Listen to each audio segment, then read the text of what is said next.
Good evening, folklore lovers of the interwebs. I'm Alexa, the resident ooky spooky girly, and around these here parts, and I am so excited about today. Fun fact, I'm actually a descendant of the Brothers Grimm, and a big lover of all sorts of fairy tales and myths. Growing up, I had so many various tomes of tales cluttering my room, to the point where I filled a large bookshelf, part of a cube organizer, cubbies over my bed, and still had so many piles in my closet. It was fun diving into folklore I didn't know as much about today, and I'm very pleased to share it with y'all. Welcome to the top 5 terrifying creatures from Celtic folklore. In 5th place, we're kicking today off with the Banshee. Banshee is an Irish word for a ghost that howls, with her name connected to the mythologically important tumuli, or mounds, that dot the Irish countryside. Though not all, surnames associated with banshees have the O or Micmac prefix, surnames of Gaelic origin, indicating a family native to the insular Celtic lands rather than those of Norse, Anglo-Saxon, or Norman. Accounts reach back as far as 1380 to the publication of Something I Could Not Say by Sean MacCraith. I promise I tried, you don't want to hear me stumble. Mentions of banshees can also be found in Norman literature of that time. The Ua Brian banshee is thought to be named Abel and the ruler of 25 other banshees who would always be at her attendance. It is possible that this particular story is the source of the idea that the wailing of numerous banshees signifies the death of a great person. In some parts of Leinster, she is referred to as the Bean Caont, or Keening woman, whose wail can be so piercing that it shatters glass. She is a well-known Irish monster, and legend has it that she often works in conjunction with the Dullahan. The Dullahan is depicted as a headless rider on a black horse who carries his own head held high in his hand or under his arm. It is described as an unseelie or wicked fairy, with the word meaning a dark, sullen person. So the Banshee is a female ghost whose scream, if heard outside of a home, foretells the death of one of its occupants, being one of the most well-known Celtic monsters. According to a number of retellings of the Banshee tale, the terrifying specter traveled accompanied by the Dullahan in a dark cart that was pulled by 6 black horses. It is stated that the 2 of them would beat the horses with a human spinal cord, but the majority of tales agree that the Banshee, on her own, was already terrible enough. Her appearance has been described as anything from an ugly old hag to a lovely young lady, yet everyone agrees that the creature's blood-curdling howl will be heard 3 times before someone passes away. I can't even count how many times I've heard or used the phrase, screamed like a banshee in my lifetime. And that's without counting the fact that Banshee is actually a nickname of a good friend of mine. Yeah, my friends are very unique. In 4th place, we have a Dearg-Due. Dearg-Due is an Irish word for a female demon that seduces men and then drains them of their life source. The name literally translates to red bloodsucker. She's been described as having lips red as a rose, hair yellow as the sun, skin white as snow,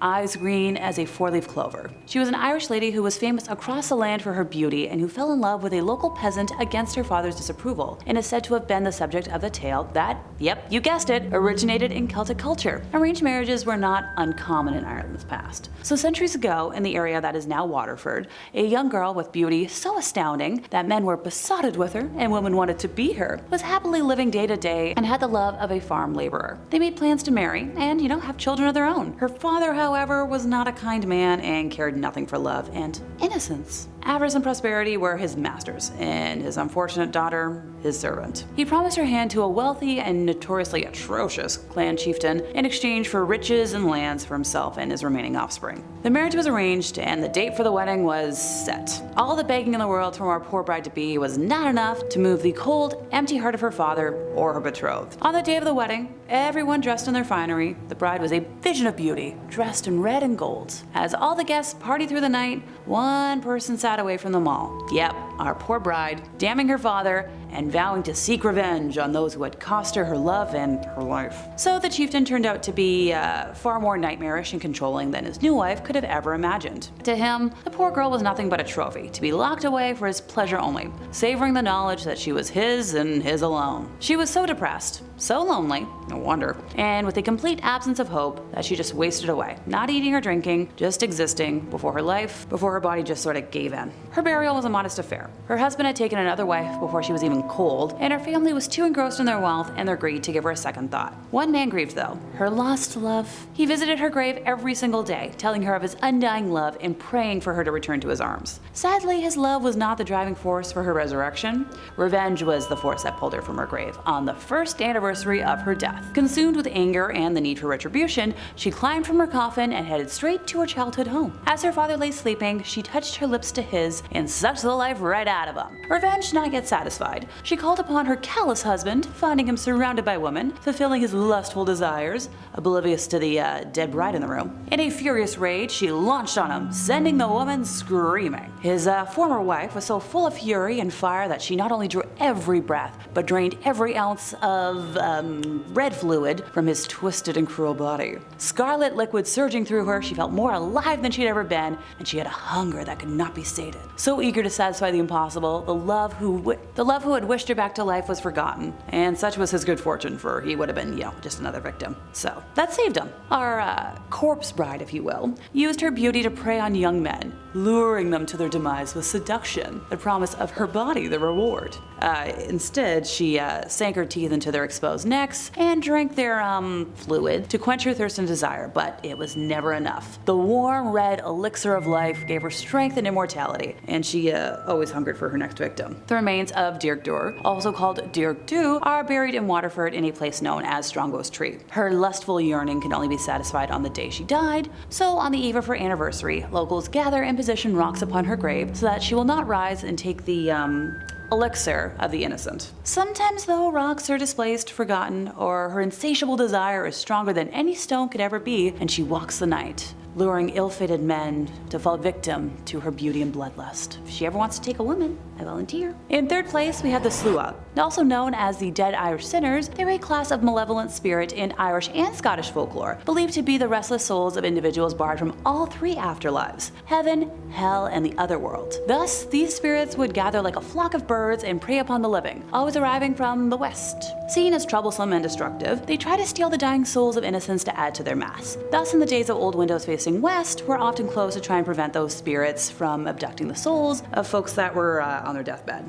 Gotta protect the souls. They are made up of tormented souls of the innocent who have been dragged away by the restless dead to share in their eternal torment, a fate that would doubtlessly strike dread into the hearts of those who believe. Now, they're not to be confused with a similar concept of the Unseelie Court, however, they do share similarities with the Wild Hunt. For reference, for those who might not be unaware, the Unseelie Court is a grouping of malevolent fairies, demons, and monsters that roam the countryside at night and wreak havoc. I'll stick with my allegiance to the Seelie Court. Thanks. My life is plenty chaotic enough without any kind of Unseelie Court or Sluagh messing with it. Trust me. In second place, we have snakes. Yep, once again, I'm putting myself at risk of nightmares for y'all's entertainment. What can I say? I'm very dedicated to giving you folks the most accurate information, even at risk to my own fears, so I hope you appreciate it. The legend of St. Patrick claims that during his 40-day fast, he was able to drive snakes out of Ireland and into the sea, where they subsequently drowned. What kind of snakes are these? Not the Titanoboa, thankfully. Pardon me while I shudder. Olifaced are a breed of giant worm-like monsters. Similar to dragons, Olifestiana, meaning old, great, and pest, worm, beast,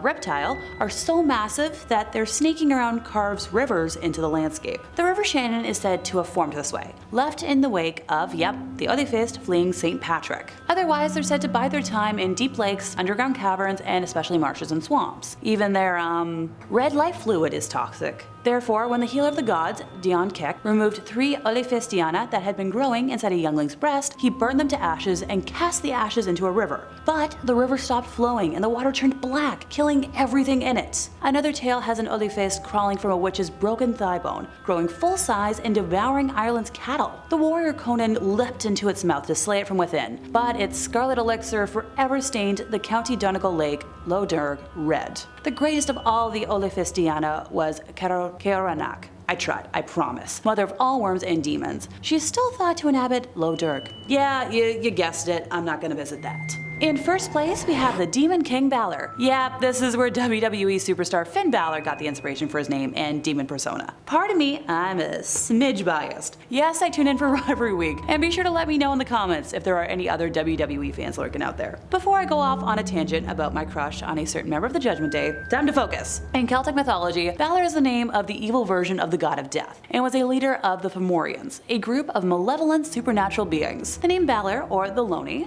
may come from common Celtic Baleros, meaning the flashing one. In early literature, he is also referred to as Balor the Smiter, Balor the Strong Smiter, or Balor of the Piercing Eye. He first appears in the medieval texts that make up the mythological cycle. Balor was the son of Dot, son of Niet, but called Balor son of Burenek in the list of renowned rath and castle builders of the world, preserved in the Book of Leinster. Cethlen was Balor's wife, according to O'Flaherty's Ogia. The mythological cycle tells of a struggle between the divine Tuatha De Danann and the demonic Fomorians.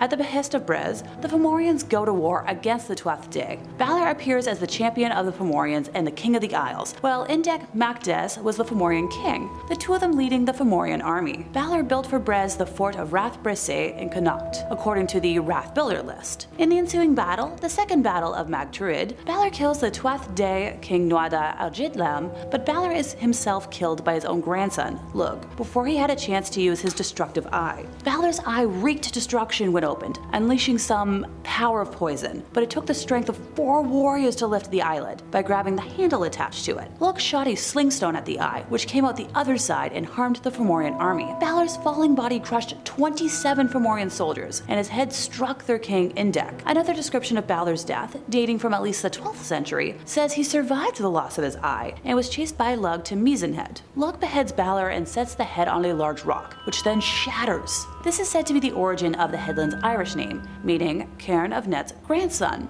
The malevolent monster had only one eye and a single huge leg, yet it held the title of King of Fomori, a race of demons who inhabited the murky depths of lakes and oceans. Because Balor can end someone by just glancing at them with his evil eye, he apparently kept it closed most of the time so he wouldn't have to keep stumbling over dead corpses all day. Kinda considered, I guess? He also just kinda sounds like me. No need for extra mess. And that brings us to the end of our list, and I'm feeling the need to visit my childhood home to retrieve my pile of tales once again. No clue how I'm gonna fit them into my apartment, but I guess I'll have to make room for another bookshelf. Be sure to let me know in the comments if I missed anything scarier. And as always, don't forget to like, subscribe, and hit the bell for more terrifying content from us here at Top 5 Scary Videos.